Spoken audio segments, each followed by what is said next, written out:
نحمده ونستعينه ونستغفره ونعوذ بالله من شرور أنفسنا ومن سيئات أعمالنا من يهده الله فلا مضل له ومن يضلل فلن تجد له وليا مرشدا ونشهد أن سيدنا إيماننا قدوتنا حبيبنا طبيبنا وطبيب الراحنا محمد الذي أرسله بالحق بشيرا ونذيرا وداعيا إلى الله بإذنه وسراجا منيرا فقد قال الله تعالى في كلامه المجيد وفرقانه الحميد أعوذ بالله من الشيطان الرجيم بسم الله الرحمن الرحيم قد أفلح المؤمنون الذين هم في صلاتهم خاشعون وقال الله تعالى في كلامه المجيد وفرقانه الحميد إن الله وملائكته يصلون على النبي يا أيها الذين آمنوا صلوا عليه وسلموا تسليما সকলে আমার সাথে পড়বেন اللهم صل على محمد وعلى آل محمد كما صليت على إبراهيم وعلى آل إبراهيم إنك حميد مجيد اللهم بارك على محمد وعلى آل محمد كما باركت على إبراهيم وعلى آل إبراهيم إنك حميد مجيد আল্লাহ তাআলার দরবারে লাখো কোটি শুকরিয়া যে আল্লাহ রাব্বুল আলামিন দুনিয়ার সমস্ত ব্যস্ততা থেকে বিরত রেখে এশার নামাজ জামাতের সাথে আদায়ের পরে তার কাছে মাথা নত করার পরে কিছু দিনই কথা বলা এবং শোনার তৌফিক দিলেন। সেই মালিকের দরবারে শুকরিয়া আদায় করি, বলি আলহামদুলিল্লাহ। আল্লাহর শুকরিয়াগুলো আমরা কেন বেশি বেশি আদায় করব? আল্লাহ তাআলার শুকরিয়া যখন আমরা আদায় করব, আল্লাহ তাআলা সে আরশে আজিমের মধ্যে ফেরেশতাদের সামনে গর্ববোধ করে, দেখো তোমরা এই মানুষগুলোকে বানানোর জন্য নিষেধ করেছিলে, এই মানুষগুলো দেখো দুনিয়ার যত ব্যস্ততায় রয়েছে তবু এর মাঝেও আমার আল্লাহর দরবারে শুকরিয়া আদায় করছে, বলে আলহামদুলিল্লাহ। যখন আমরা যত জোরে যেভাবেই শুকরিয়া আদায় করি না কেন আমার আল্লাহ সেটাকে কবুল করে নেয়। সেজন্য শুকরিয়া আদায়ের ক্ষেত্রে কার্পণ্যবোধ করা যাবে না। যত শক্তি আছে গলায়, আল্লাহর শুকরিয়া আদায় যত বেশি করব আল্লাহ তাআলা নিয়ামতগুলোকে বাড়ায়া দিবেন। যে হাবিব এই রবিউল আউয়াল মাসে পৃথিবীতে এসেছিলেন উম্মতের ফিকির নিয়ে, উম্মতকে বিপদগামী থেকে সুপথগামী করার জন্য, জাহান্নামের পথ থেকে জান্নাতের পথে নিয়ে যাওয়ার জন্য, যে হাবিব আল্লাহর হাবিব সাল্লাল্লাহু আলাইহি ওয়াসাল্লাম পৃথিবীতে এসেছিলেন বিপদগামী মানুষগুলো যেন গন্তব্যে যেতে পারে। আমাদের গন্তব্য হচ্ছে জান্নাত। এই জান্নাতে নিয়ে যাওয়ার জন্য আমার রাসূল অনেক কষ্ট সহ্য করেছেন। সে কারণে তার সামনে আমরা একটি দরুদ সালাম পেশ করি, বলি সাল্লাল্লাহু আলাইহি ওয়াসাল্লাম। সম্মানিত উপস্থিতি, নির্দিষ্ট টপিকস আলোচনা হবে ইনশাআল্লাহ। আমাদের আলোচনার বিষয় আজকে মুমিনের বৈশিষ্ট্য এবং গুণাবলী। আল্লাহ তাআলা মুমিন সম্পর্কে কোরআনে কি বলেছে, আল্লাহ রাসূল সাল্লাল্লাহু আলাইহি ওয়াসাল্লাম মুমিন সম্পর্কে কি বলেছেন হাদিসে, আমরা জানার চেষ্টা করব। এটার উদ্দেশ্য এটাই যে একজন মানুষ যদি মুমিন হতে না পারে তার আমলগুলো আল্লাহ তাআলার কাছে যাবে না। একজন মানুষ যদি পরিপূর্ণ ঈমানওয়ালা হইতে না পারে, ঈমান না থাকলে কোনো ইবাদতই আল্লাহ তাআলার কাছে গ্রহণযোগ্যতা পাবে না। সুতরাং আজকে আমাদের যে আলোচনার মূল বিষয়, যেটা আমরা যেন মণ্ডলপাড়া থেকে শুরু করেছি, মণ্ডলপাড়ার সমস্ত ভাই যেন মসজিদে এসে নামাজ আদায় করে, এটাই আমাদের উদ্দেশ্য। আমাদের উদ্দেশ্য কি? আমরা নিজে নামাজি হব, পুরা মণ্ডলপাড়ার সমস্ত মানুষগুলোকে নামাজি বানার জন্য ফিকির করব। আমরা কি হিদায়াত করতে পারবো কাউকে? আমরা হেদায়েত কাউকে করতে পারবো না। হেদায়েত যেন আল্লাহ করে সেজন্য দোয়া করতে হবে আর আমাদের চেষ্টা করতে হবে। চেষ্টা করলে কি ফায়দা? আমি যদি একজন মানুষকে মসজিদে নিয়ে আসতে পারি, আমার নামাজ কবুল হোক বা না হোক, যদি আমি একজন মানুষকে নামাজে দাঁড় করাইতে পারি, আল্লাহ রাসূল সাল্লাল্লাহু আলাইহি সাল্লাম বলেন যে মানুষটি আমার কথায় মসজিদে এসেছে সেই মানুষটির নামাজ কবুল হোক বা না হোক, আমি আল্লাহ ওই বান্দার আমলনামায় একটি নামাজের সওয়াব দিয়ে দিব যে বান্দা ওই মানুষটাকে ডেকে এনেছে। সুবহানাল্লাহ। জোরে জোরে আমরা একটু সুবহানাল্লাহ আলহামদুলিল্লাহ বলবো। কেন? আল্লাহ তাআলা যেন খুশি হয়। উদ্দেশ্য কি? খুশি হওয়া। আমরা কোনো দল করি? আমাদের কোনো সংগঠন আছে? দল মত নির্বিশেষে আমরা কোনো সংগঠন করি না। আমাদের সংগঠন একটাই, আল্লাহর সংগঠন, মানুষকে জাহান্নামের পথ থেকে জান্নাতের পথে নিয়ে আসার সংগঠন। আমি চাই আপনাদের মণ্ডলপাড়ায় একটি এমন সংগঠন থাকুক যারা কোনো দল নিয়ে চিন্তা করবে না, কোনো পেটের জন্য চিন্তা করবে না। এই মানুষগুলোর চিন্তাই থাকবে মানুষকে যেন জাহান্নাম থেকে জান্নাতের পথে নিয়ে আসে। এই মণ্ডলপাড়ায় আমি কতদিন থাকবো বা থাকবো না এই ফয়সালা আল্লাহর কাছে। আমার রিজিক যতদিন রয়েছে ততদিন আমি মণ্ডলপাড়ায় থাকবো, কিন্তু আমি যেন চলেও যদি যাই, এখানে যেন এমন একটি সমাজ কায়েম হয়, এমন একটি সংগঠন কায়েম হয়, সেই সংগঠনের কাজই হবে মানুষকে মসজিদমুখী করানো। পারা যাবে না ভাই? কে কে পারবেন? হাত তুলে দেখান দেখি। ইনশাআল্লাহ। আমরা যে যা সংগঠন করি না কেন, যে যা দল করি না কেন, আমার এটি একটি আরেকটি সংগঠন। এটি আমার এমন সংগঠন, মানুষকে জাহান্নাম থেকে জান্নাতে যদি নিয়ে যেতে চাই, একা কি সম্ভব? আগে কি করতে হবে? আমাকে পালন করতে হবে। আমি যদি চুরি করি, অন্য ভাইকে বলতে পারবো না যে চুরি ছাড়তে হবে, বলতে পারবো? আমি যদি নামাজ না পড়ি, বলতে পারবো কাউকে নামাজ পড়েন ভাই? এজন্য আমার উন্নতির লক্ষ্যে, আমার জান্নাতে যাওয়ার রাস্তা সহজ হওয়ার লক্ষ্যে আমি অন্য ভাইকে বলবো যে ভাই আপনিও নামাজে আসেন, আপনিও নামাজ পড়েন, আল্লাহর কাছে মাথা নত করেন। আমি নেশা ছাড়বো, অপর ভাইকে বলবো যে ভাই নেশা ছাড়েন। যখন আমি ছাড়বো তখনই বলতে পারবো। সুতরাং আজকের আলোচনা আমাদের নিজের জন্য, যদিও বা মানুষকে দাওয়াত দেই সেটাও নিজের জন্য। সুতরাং আমি আজকে বলেছি আলোচনার বিষয় হচ্ছে মুমিনের বৈশিষ্ট্য এবং গুণাবলী। আমি আপনাদের সামনে সূরাতুল মুমিনুনের কোরআনুল কারীমের 23 নম্বর সূরার 1 থেকে 3-4টি আয়াত তেলাওয়াত করেছি আপনাদের সামনে। আল্লাহ তাআলা বলেন, কদ আফলাহাল মুমিনুন, পৃথিবীতে একমাত্র সফল কাম কারা? আল্লাহ তাআলা নিজেই বলতেছেন, এটা কোনো মানুষ বলে নাই। মানুষের ধারণা ভুল, মানুষ যেগুলো চিন্তা করে সেগুলো ভুল। পৃথিবীতে আমরা সফল কাকে মনে করি?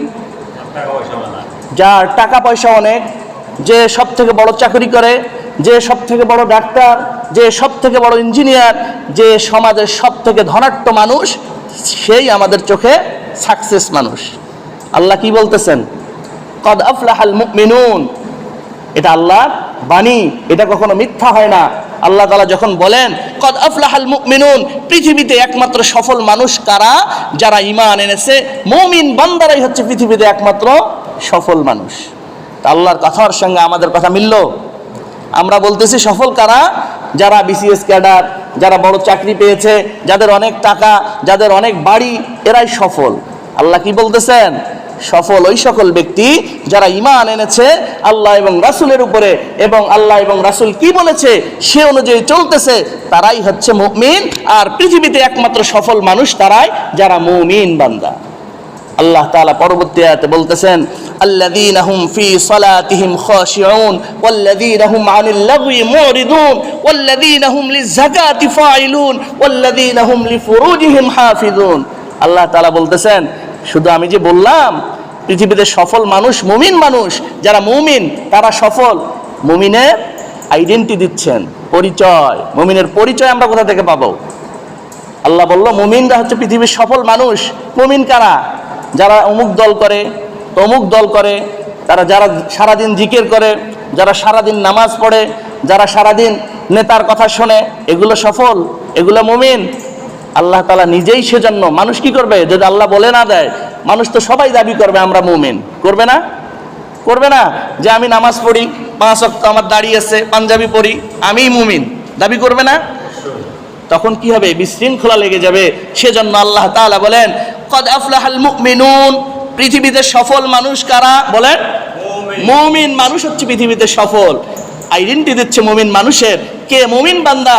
আল্লাযীনা হুম ফি সালাতিহিম খাশিউন, যারা নামাজের প্রতি বিনয়ী। সর্বপ্রথম কি বলছে আল্লাহ?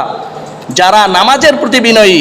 সর্বপ্রথম নামাজের কথা বলার কারণ হচ্ছে নামাজ একটি গুরুত্বপূর্ণ ইবাদত আল্লাহ তাআলার কাছে। আপনি যখনই পাপ কাজ ছাড়তে চাবেন, পারবেন না, নামাজে আসেন, দেখেন আপনার মন পরিবর্তন হয়ে যাবে। নামাজ যদি না পড়েন, ইসলাম থেকে আপনি দূরে যাইতেই থাকবেন, যাইতেই থাকবেন, যাইতেই থাকবেন। যখন আপনি ইসলাম যদি কায়েম করতে চান, সঠিকভাবে চলতে চান, সর্বপ্রথম মাথা ঠেকাইতে হবে কার কাছে? মালিকের কাছে। মালিকের কাছে আমি যদি মাথা ঠেকাইতে পারি, মাথা নত করতে পারি, তাহলে আমি মুমিন বান্দা হওয়ার সম্ভাবনা রয়েছে। আর যদি আমি নামাজে না আসি, বলি আমি নামাজ না পড়তে পারি, আমার ঈমান অনেক ভালো আছে, এই কথা পারবো না আল্লাহকে। হ্যাঁ, সর্বপ্রথম মুমিন মানুষের, মুমিন বান্দার বৈশিষ্ট্য এটাই যে সে নামাজের প্রতি বিনয়ী। বিনয়ী কেন বললেন আল্লাহ তাআলা? নামাজ তো পড়লেই বিনয়ী হওয়া যায়, যায় নাকি? বিনয়ী কেমন? নামাজে দাঁড়িয়েছে, এইভাবে নিয়ত করেছে, বাঘের মতো দাঁড়িয়েছে। নামাজে দাঁড়াতে হবে বিনয়ের সাথে, কারণ সব কিছুর মালিক পৃথিবীর কে? আল্লাহ। সেই মালিকের সামনে আমি দাঁড়িয়েছি, মাথাটা থাকবে নত। মাথাটা কি থাকবে? এইরকম হয়ে দাঁড়া যাবে?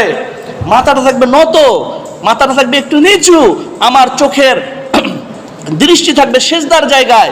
একদম আটোশটো হয়ে দাঁড়াইতে হবে নামাজে, যে আমি একজন মালিকের সামনে দাঁড়িয়েছি। আপনাকে ছোট ছোট ভান করা, ছোট, আপনি যে ছোট, এটা দাঁড়িয়েছেন মালিকের দরবারে, আপনাকে এটা প্রকাশ করতে হবে। বিনয়ের সাথে নামাজ পড়তে হবে। নামাজে দাঁড়িয়ে এপাশে পাঞ্জাবি এমন করতেছি, টুপি এমন করতেছি, চুল কাচ্ছি, এটা কি বিনয় বলে? আমাকে রংপুরের ডিসি সাহেব ডাকলো যে অমুক হুজুর আপনি কালকে আমার অফিসে আসেন। আমি যদি যাই, সেখানে কি ছিঁড়া ফাটা জামা পরে যাব?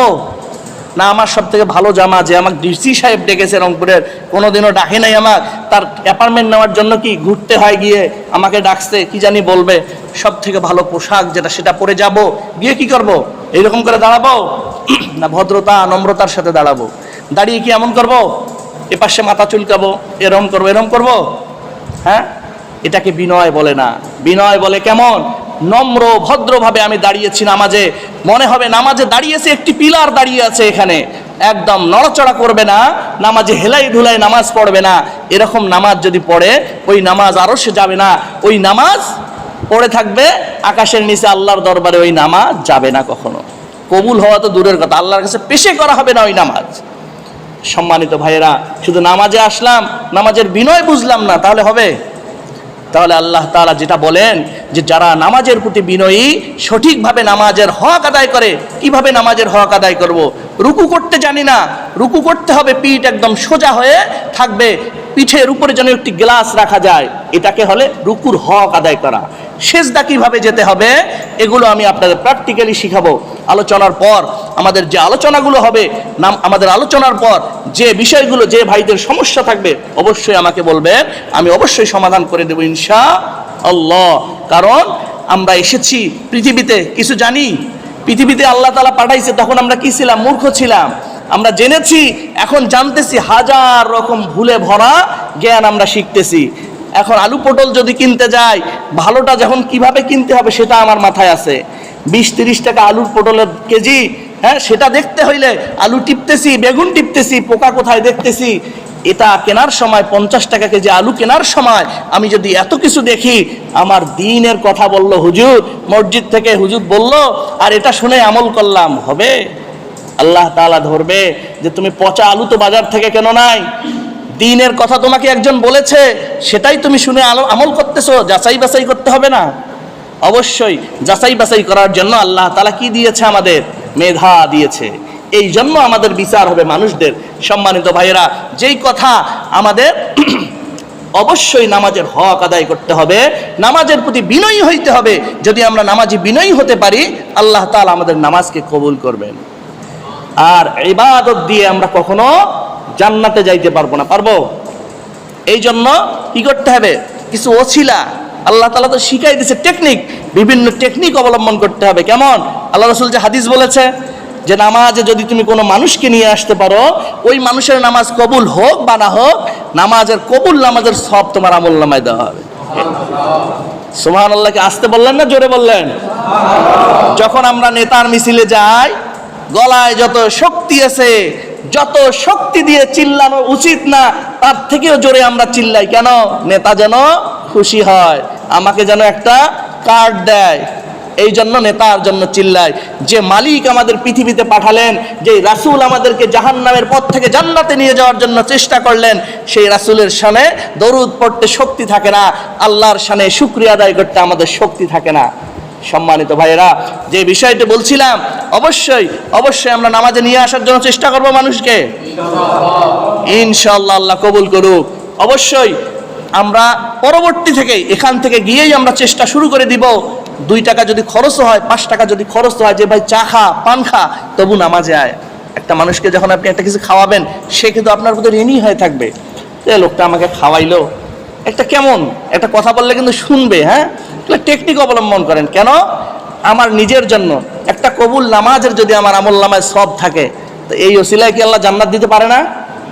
কিয়ামতের ময়দানে যখন কিয়ামত প্রতিষ্ঠা হয়ে যাবে, হিসাব শুরু হয়ে যাবে, তখন কি হবে? একটা নেকির জন্য আমি জান্নাতে যেতে পারতেছি না। কয়টা নেকি শর্ট? আল্লাহ বলবে তুমি নেকি নিয়ে আসো, আমি তো হেবি খুশি। খুশিতে চলে যাবে বান্দা তার কার কাছে? বাবার কাছে, মায়ের কাছে, স্ত্রীর কাছে, সন্তানের কাছে। সন্তানকে কি বলবে? বাবা, আমি তো তোর বাবা ছিলাম, দুনিয়ায় অনেক সম্পদ তোকে দিয়েছি, আমার তো 2টি নেকি হিসাব শুরু হয়ে গেছে, 2টা নেকির প্রয়োজন জান্নাত যাওয়ার জন্য, আমি তো অনেক কষ্ট করেছি তোর জন্য, আমাকে 2টা নেকি দে বাবা। সন্তান বলবে পৃথিবীতে আমার কোনো বাবা ছিল না। স্ত্রী বলবে আমার তো পৃথিবীতে বিয়ে হয় নাই। ভাই বলবে পৃথিবীতে আমার কোনো ভাই ছিল না। সম্মানিত ভাইয়েরা, এটা হবে হাসরের ময়দানের অবস্থা।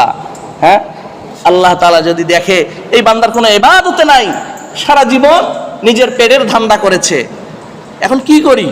বান্দা তো আল্লাহই বানাইছে, আল্লাহ তো নিজেই বান্দা বানাইছে ভালোবেসে, আশা করে যে এই বান্দাকে কিভাবে জাহান্নামে দেয়। কি আছে নেকি? ফেরেশতাকে বলবে দেখো তোর খাতা খুলে কি আছে। যে আল্লাহ একদিন নামাজ পড়ছে আর একদিন এক মানুষকে ডাকছে, আল্লাহ চুপ করে থাকবে, থেকে বলবে যাও ওকে জান্নাতে দিয়ে দাও। আল্লাহ যদি আমাদেরকে জান্নাতে দেয়, কেউ কি আল্লাহর কাছে বলবে আল্লাহ ওকে কেন জান্নাত দিলেন? বলতে পারবে? সেজন্য সম্মানিত হাজিরিন, যা কাজ করব মালিককে খুশি করার জন্য করব। যদি মালিক একবার আমার উপর খুশি হয়ে যায়, আমার আর জান্নাত নিয়ে কোনো টেনশন থাকবে না। অবশ্যই আল্লাহ তাআলা বলেন, আল্লাহ বলেন আল্লাযীনা হুম ফি সালাতিহিম খাশিউন ওয়াল্লাযীনা হুম আনিল লাগwi মুরিদুন। পরবর্তী 2 নম্বর শর্ত মুমিনের বলতেছেন, মুমিন ওই সকল মানুষ যারা অনর্থক কাজ থেকে বিরত থাকে। অনর্থক কাজ আমরা বুঝি, সবাই বুঝি, যেই কাজের কোনো ফায়দা নাই, যেই কাজ করে কোনো লাভ নেই, সেটাই হচ্ছে অনর্থক কাজ।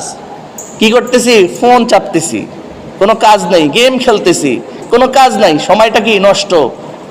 আমি করতেছি কি? এটি ঘর বানাচ্ছি, ঘরে জানালা বানাই না? জানালা তো আছে সবার ঘরে। যদি আপনি নিয়ত করেন যে এই জানালাটা বানাইলাম এই জন্য, আল্লাহ তাআলা সূর্য বানাইছে, চন্দ্র বানাইছে, বাতাস দিছে, এগুলো আল্লাহর রহমত নেয়ামত যেন আমার ঘরে প্রবেশ করে সেজন্য, হ্যাঁ, এই কথা বললে কি আমার পাপ হবে? বলেন, টাকা লাগবে? এই কথা বললে কি বাতাস আসবে না আমার রুমে? আসবে না? বাতাস অবশ্যই আসবে, না বললেও আসবে। আসবে না? যদি আমি ঘর বানার সময় জানালা বানাই আর যদি বলি আল্লাহ এই জানালাটা বানাচ্ছি আজান যেন সঠিকভাবে শুনতে পারি, আজান যেন আমার ঘরে আওয়াজ আজানের আসে, আবদ্ধ ঘরে থাকলে কি আজান শুনতে পাওয়া যাবে? আমি শুধু নিয়ত করলাম যে আল্লাহ এই জানালাটা বানাইলাম আজান যেন শুনতে পারি, সূর্যের আলো যেন আমার ঘরে আসে, চন্দ্রের আলো যেন আমার ঘরে আসে, বাতাস যেন প্রবাহিত হয়, তোমার রহমত যেন আমার ঘরে আসে। এই কথা যদি আমি মনে মনে সংকল্প করি, আল্লাহ তাআলা আমার এই কথাগুলোর ওসিলায় জান্নাত দিয়ে দেবেন। কেন? এই কথাগুলো যখন আমরা বলবো আল্লাহ খুশি হবে যে কি বান্দা বানাইলাম, সব কিছু করতেছে আমার সন্তুষ্টির জন্য। বাতাস তো পাবই, সূর্যের আলো তো পাবই, ফাঁকা থেকে আমার মালিক আমার উপর সন্তুষ্ট হয়ে গেল। হইল না? সম্মানিত হাজিরিন, প্রতিটা বিষয় আমার বিবেক দিয়ে চিন্তা করে কাজ করতে হবে, তাহলেই আমি সাকসেস হতে পারবো। সাকসেস মানুষের কথা যে বললেন আল্লাহ তাআলা, মুমিনরা একজন সফল সাকসেস মানুষ, সেই মুমিনের ব্যাপারে মুমিন কখনো সালাত ছাড়তে পারে না, সালাতের প্রতি বিনয়ী হয়। মুমিন কখনো অনর্থক কাজ করতে পারে না। মুমিন যা কাজ করবে অর্থবহ কাজ করবে, যেই কাজটার ফায়দা আছে সেটাই করবে মুমিন। দুনিয়ায় যে আমরা খাবো সেটাও তো আমাদের প্রয়োজন আছে।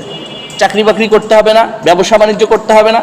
আল্লাহ তাআলা সেটাও বলছেন, ফাইদা কুদিয়াতিস সালাত ফান্তাশিরু ফিল আরদ ওয়াবতাগু মিন ফাদলিল্লাহ। হে আমার বান্দারা, তোমরা মসজিদে আসো, নামাজ পড়ো, নামাজের পরে তোমরা জমিনে ছড়িয়ে পড়ো। কি জন্য? আমার ফজল তালাশের জন্য। ফজল কি? ফজলই বলা হচ্ছে রিজিক। তোমরা রিজিক অন্বেষণের জন্য নামাজ শেষে ছড়িয়ে পড়ো।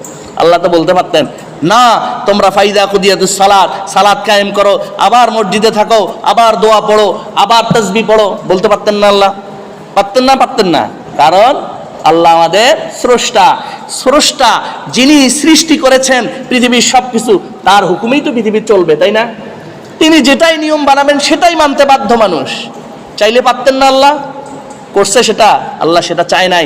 আল্লাহ এটাই চায় যে দুনিয়াতে মানুষ বানাইছি, মানুষ বানানোর পরে দুনিয়ার সকল ব্যস্ততাও দিব মানুষকে, ব্যস্ততায় থেকে সে মানুষগুলো আমাকে ডাকে কি ভুলে যায় সেটা দেখার জন্য আল্লাহ তাআলা মানুষকে পেট দিছে, পেটের জন্য কাজ দিছে। কি জন্য?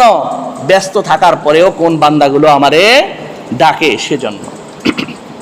সম্মানিত ভাইয়েরা, অবশ্যই কাজ করার জন্য ইসলাম নিষেধ করে নাই, অবশ্যই কাজ করতে হবে, হালাল উপায়ে কাজ করতে হবে। নামাজ শেষে জমিনে নামাজ শেষে জমিনে ছড়িয়ে পড়তে হবে। কি জন্য? রিজিক তালাশের জন্য। বসে থাকা যাবে? যারা বসে বসে ঘুমায়, বসে বসে ঝিমায়, অলস জীবনযাপন করে, ইসলাম সমর্থন করে সেটাকে? এটা যে মানুষ চাকরি করে সে চাকরিতে যাবে, ব্যবসা করে ব্যবসাতে যাবে, কৃষক জমিতে যাবে। এইভাবেই ফজল তালাশ করতে হবে আল্লাহ তাআলা। হারাম রিজিক যদি কেউ খায় তার ইবাদত কোনো অবস্থাতেই কবুল হবে না। মুমিন তো দূরের কথা, কোনো ইবাদতে আল্লাহ তাআলার কাছে গ্রহণযোগ্য পাবে না। সব ইবাদত করবে, সব ঠোসার মতো ঝুলে ঝুলে থাকবে, আল্লাহ তাআলার দরবারে এই আমলগুলো যাবে না। সম্মানিত হাজিরিন, মুমিনের কয়টি বৈশিষ্ট্য বলেছি? দুইটি। এক নাম্বার নামাজে বিনয়ী হবে মুমিন। দুই নাম্বার কি বলেছি? অনার্থক কাজ থেকে বিরত থাকবে মুমিন। অনার্থক কাজ করব আমরা, আল্লাহ তাআলা অনার্থক কাজগুলো থেকে বেঁচে থাকার তৌফিক দিক বলে আল্লাহুম্মা আমিন। পরবর্তী আয়াতে আল্লাহ তাআলা বলেন, আল্লাযীনা হুম লিয-যাকাতি ফাইলুন, যারা যাকাত আদায়ে হিসাবী, যাকাত আদায়ে হিসাবী, যাকাত আদায়ের ক্ষেত্রে অ্যালার্ট, সচেতন। যাকাতের হিসাব পুঙ্খানুপুঙ্খানুভাবে আপনাকে যাকাত দিতে হবে। যাকাত কি আপনার ক্ষমতা বলে আপনি দিচ্ছেন? আপনার সম্পদে গরিবের হক আছে, সেই হকটা আপনি বের করবেন না? আপনার 1 লক্ষ টাকা আছে, 1 লক্ষ টাকার ভিতরে কয় টাকা আপনার যাকাত? ইসলামিক আইন মোতাবেক যদি আপনি না বের করেন, বের করতে পারবেন? হ্যাঁ, 100 টাকায় 2.5 টাকা করে যাকাত। এভাবে হিসাব করে আপনাকে যাকাত দিতে হবে। যত কোটি টাকা আপনার আছে সবগুলো হিসাব করে যাকাত দিতে হবে। কারণ ওটা আপনার দান না, ওটা হচ্ছে গরিবের অধিকার। আপনার টাকার ভেতরে কি অধিকার? হক তো আছেই, অধিকার আপনি মেরে খাইতে পারবেন না। আপনি গরিবের অধিকার কি মেরে খাইলে আপনার কি আল্লাহ তাআলা মাফ করবে? অবশ্যই যাকাতের প্রতি হিসাবই হইতে হবে, সঠিকভাবে যাকাতের হিসাব করে যাকাত দিতে হবে। তাহলে কি হইতে পারবেন আপনারা? মুমিন হইতে পারবেন। এটি মুমিনের কয় নাম্বার বৈশিষ্ট্য? 3 নাম্বার বৈশিষ্ট্য। 4th নম্বরে আল্লাহ তাআলা বলেন, ওয়াল্লাযীনা হুম লিফুরুজিহিম হাফিজুন। মুমিনের 4th নাম্বার বৈশিষ্ট্য হচ্ছে মুমিন ওই সকল মানুষ যারা মুখ এবং লজ্জাস্থানের হেফাজত করে। মুখ আর লজ্জাস্থানের হেফাজত করে। যে হুজুর মুখ হেফাজত কি জিনিস? মুখ দিয়ে অনার্থক কথা বলা যাবে না, মুখ দিয়ে খারাপ ভাষা ব্যবহার করা যাবে না, মুখ দিয়ে মানুষকে গালি দেওয়া যাবে না। আমার রাসূল এমন মানুষ ছিলেন, কোনোদিনও কোনো মানুষকে মুখ দিয়ে কষ্ট দেয়নি, হাত দিয়ে কষ্ট দেয় নাই। এটি আমার রাসূলের বৈশিষ্ট্য। সেই রাসূলের উম্মত যদি আমি হতে চাই, আমি দাবি করি আমি রাসূলের উম্মত। আল্লাহ তাআলা বলেন, ইন্না আতাইনাকাল কাউসার। কিয়ামতের ময়দানে একমাত্র হাউজে কাউসার নিয়ে দাঁড়িয়ে থাকবে আমাদের রাসূল সাল্লাল্লাহু আলাইহি ওয়াসাল্লাম। হাউজে কাউসার এমন জিনিস, কেমন জিনিস জানেন? হাউজে কাউসার এমন জিনিস আমাদের রাসূলকে শুধু একমাত্র আল্লাহ তাআলা দিবেন। হাউজে কাউসার কিয়ামতের ময়দান যখন প্রতিষ্ঠা হয়ে যাবে, সকল মানুষ যখন কিয়ামতের ময়দানে ছুটাছুটি করবে, কেমন থাকবে কিয়ামতের মাঠের দৃশ্য? যেই জায়গা দিয়ে চলবে মানুষ, উত্তপ্ত বালু, উত্তপ্ত মাটি, যে জমিন দিয়ে মানুষ চলাফেরা করবে, উত্তপ্ত গরম একটি ভূমি, মানুষ সেখান থেকে চলাচল করবে। আর মাথার উপরে সূর্য চলে আসবে, 3.5 হাত 1.25 হাত মাথার উপরে সূর্য চলে আসবে। আজকে সূর্য কত হাজার, আমাদের পৃথিবী থেকে কত হাজার মাইল দূরে অবস্থিত, সেখান থেকে তাপমাত্রা আমাদের কত 30 ডিগ্রি 40 ডিগ্রি সেলসিয়াস, তাতেই আমাদের রুমে থাকা যাচ্ছে না। আর যখন মাথার উপরে সূর্য চলে আসবে, জমিন উত্তপ্ত হয়ে যাবে, গলায় থাকবে কিছু? গলা থাকবে না শুকায় যাবে? শুধু শুকায় যাবে, মনে হবে মানুষ আবার মৃত্যুবরণ করবে, এমন অবস্থা হয়ে যাবে। তখন কি করবে আমার রাসূল, যিনি কাউসারের মালিক, আল্লাহ তাআলা যাকে কাউসার, হাউজে কাউসার দিবেন, ইন্না আতাইনাকাল কাউসার, নিশ্চয় নিশ্চয় আমি মুহাম্মদুর রাসূলুল্লাহ সাল্লাল্লাহু আলাইহি ওয়াসাল্লামকে কাউসার দিব কিয়ামতের দিন। সেই রাসূলের উম্মত, সেই রাসূল এসেছিলেন আমাদেরকে গন্তব্যে নিয়ে যাওয়ার জন্য। সেই রাসূলের অনুসরণ আমরা করি না, যদি রাসূলের অনুসরণ না করি হাউজে কাউসার পাবো? দিবে? চিনবেই না আমাদেরকে। যদি আমরা হাউজে কাউসার পেতে চাই, এটা তো প্রথম স্টেপ কিয়ামতের ময়দান, এখনো তো জান্নাত জাহান্নাম নির্দিষ্ট হয় নাই। হাউজে কাউসার কিয়ামতের ময়দানে অবশ্যই প্রয়োজন সকল মানুষের জন্য। যারা হাউজে কাউসার পাবে তাদের আর কখনো পিপাসা লাগবে না। সুবহানাল্লাহ বিহামদি। সম্মানিত হাজিরিন, যে বিষয়টি বলছিলাম, মুখ এবং লজ্জা স্থানের হেফাজত কিভাবে করব, আমার রাসূল কিভাবে মুখ হেফাজত করেছেন। কোনো মানুষকে যে মানুষ কষ্ট দেয় নাই, তার নাম হচ্ছে মুহাম্মাদুর রাসূলুল্লাহ সাল্লাল্লাহু আলাইহি ওয়াসাল্লাম। কাজে কখনো কষ্ট দেয় নাই, হাত দিয়ে কখনো মানুষকে কষ্ট দেয় নাই, মানুষকে মুখ দিয়ে কষ্টদায়ক কথাও কখনো বলে নাই। তেনার নাম হচ্ছে কি? মুহাম্মাদুর রাসূলুল্লাহ সাল্লাল্লাহু আলাইহি ওয়াসাল্লাম। আমরা তার যদি উম্মত হতে চাই, তার গুণে গুণান্বিত হওয়া প্রয়োজন আছে না? অবশ্যই। যদি আমি মুমিন হতে চাই, আমার মুখ হেফাজত করতে হবে। মুখ দিয়ে অনার্থক কথা বলা যাবে না। আমার মুখের ভাষা এত কঠিন, একটি রিস্কাওয়ালাকে আমরা ছাড়ি না। 5 টাকা বেশি চেয়েছে, হ্যাঁ 5 টাকা বেশি চেয়েছো তুমি, এত বড় সাহস, আমি মণ্ডল পাড়ার নেতা মানুষ, তুমি আমার কাছে 5 টাকা বেশি চাও। এটা মুমিনের আচরণ হতে পারে না। ভাই 5 টাকা তো ভাড়া না, 5 টাকা কম না, এটা ভাড়া। যদি সে বুঝতে না চায়, দিয়ে দেন 5 টাকা তাকে। সে শ্রম দিচ্ছে, এই রোদে এত কষ্ট করতেছে, দেন, সেটাও আপনার দানের খাতায় উঠে যাবে। আল্লাহ তাআলা কত বড় নিয়ামত আমাদের জন্য দিয়েছেন। আমরা পরিবার পরিজন সন্তানের জন্য যে অর্থগুলো ব্যয় করি, এগুলো সদকা হিসেবে আল্লাহ তাআলা আমলনামায় দিয়ে দেন। তা মুসলমানের জন্য কত নিয়ামত আল্লাহ তাআলা দিয়েছেন। আমরা কি শুধু যদি জানি, জানার পরে সে অনুযায়ী কাজ করি, তাহলে আমি একজন সফল মানুষে পরিণত হইতে পারবো না? আর একটি যে বিষয়টি বলেছি, লজ্জাস্থানের হেফাজত করতে হবে। লজ্জাস্থানের হেফাজত কিভাবে করব? যুবক যারা আছে, পাপ কাজ করার যাদের সামর্থ্য আছে, এই বয়সে পাপ কাজ থেকে বিরত থাকতে হবে। যুবক বয়সে অবশ্যই লজ্জাস্থানের হেফাজত করতে হবে। লজ্জাস্থানের হেফাজত যদি করতে চায়, চোখের হেফাজত আগে প্রয়োজন। কিসের হেফাজত? চোখের হেফাজত। খারাপ জিনিস দেখবো না, রাস্তা দিয়ে বেগানা মহিলা গেলে তাদের দিকে তাকাবো না, যদি চোখে পড়ে যায় চোখ নামিয়ে ফেলবো। চোখের হেফাজত যদি আমি করতে পারি, তাহলে কি লজ্জাস্থানের হেফাজত করতে পারবো। আর যদি লজ্জাস্থান আমি হেফাজত করতে পারি, মুমিনের খাতায় আমার নাম চলে যাবে, আমি মুমিন হতে পারবো। আর যদি মুমিন হতে পারি, আল্লাহ তাআলার ওয়াদা, আল্লাহ তাআলা নিজে ওয়াদা করেছে, মুমিন বান্দা সবগুলো যাবে কোথায়? জান্নাতে। সুবহানাল্লাহ। আমরা সকলে মুমিন হতে চাই, অবশ্যই আমরা মুমিন হতে চাই। আমরা সকলেই আশা করি আল্লাহ তাআলা যেন আমাদের সকলকে মুমিন হিসেবে কবুল করে নেন। আল্লাহ রাসূল সাল্লাল্লাহু আলাইহি ওয়াসাল্লাম বলেন, 2টি কারণে মানুষ সবথেকে বেশি জাহান্নামে যাবে। রাসূল সাল্লাল্লাহু আলাইহি ওয়াসাল্লাম জীবনে মিথ্যা কথা বলেছেন? তার জীবদ্দশায় জীবনে আমাদের রাসূল সাল্লাল্লাহু আলাইহি ওয়াসাল্লাম কোনো মিথ্যা কথা বলেন নাই। এর দ্বারাই প্রমাণিত হয়, আল্লাহ রাসূল সাল্লাল্লাহু আলাইহি ওয়াসাল্লাম বলেছেন, 2টি কারণে মানুষ সবথেকে বেশি জাহান্নামে যাবে। তখন সাহাবায়ে কেরাম কেঁদে কেঁদে জিজ্ঞাসা করলেন যে কি সে কারণ? আল্লাহ রাসূল, আপনি তো আমাদেরকে বলেন নাই কখনো। আল্লাহ রাসূল সাল্লাল্লাহু আলাইহি ওয়াসাল্লাম বললেন, আল ফামু ওয়াল ফারাজ, জিহ্বা এবং লজ্জাস্থানের কারণে মানুষ সবথেকে বেশি জাহান্নামে যাবে। মুখ দ্বারা যে পাপ কাজ সংগঠিত হয়, যে হুজুর মুখ দিয়ে আবার কি বলি, মানুষকে গালি দিছি, বকা দিছি, এতটুকুই। মুখ দিয়ে অনেক খারাপ কাজ সংগঠিত হয়। মুখের মাধ্যমে, চোখের মাধ্যমে আমার গুনাহ শুরু হয়। কি দিয়ে?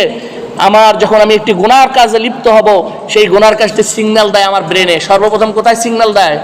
আমার ব্রেনে সিগন্যাল দেয়। সেখান থেকে আমার চোখ দেখে সেটা, তারপরে আমার হাত, অন্তর, পুরো শরীর আমার গুনার কাজে লিপ্ত হয়ে যায়। তাহলে একজন মুমিনের বৈশিষ্ট্য যদি আমরা পেতে চাই, তাহলে আমাদের কি চোখের হেফাজত করতে হবে। আল্লাহ রাসূল যে বলেছেন যে এই 2 কারণে বেশি জাহান্নামে যাবে, এই 2টি জিনিস হেফাজত করতে হবে না? অবশ্যই আমাদের এই দুইটি জিনিস হেফাজত করার চেষ্টা করতে হবে। আর মালিকের কাছে দোয়া করতে হবে, আল্লাহ আমি যেন মুমিনের খাতায় আমার নামটা উঠাতে পারি, আমি যেন নামাজির খাতায় আমার নামটি উঠাতে পারি। এই দোয়া বেশি বেশি করতে হবে। দোয়া করতে রাজি আছেন আপনারা সবাই? আল্লাহ তাআলা কবুল করুক বলে আল্লাহুম্মা আমিন। বিশ্বনবী বলেন, সময় থাকতে সময়কে কাজে লাগাতে হবে। সময় থাকতে সময়কে কাজে লাগাতে হবে। আমার যৌবন বয়স চলে যাচ্ছে, মালিকের কাছে মাথা নত করতেছি না, আমি দুর্ভাগ্যের কাতারে পড়ে যাব।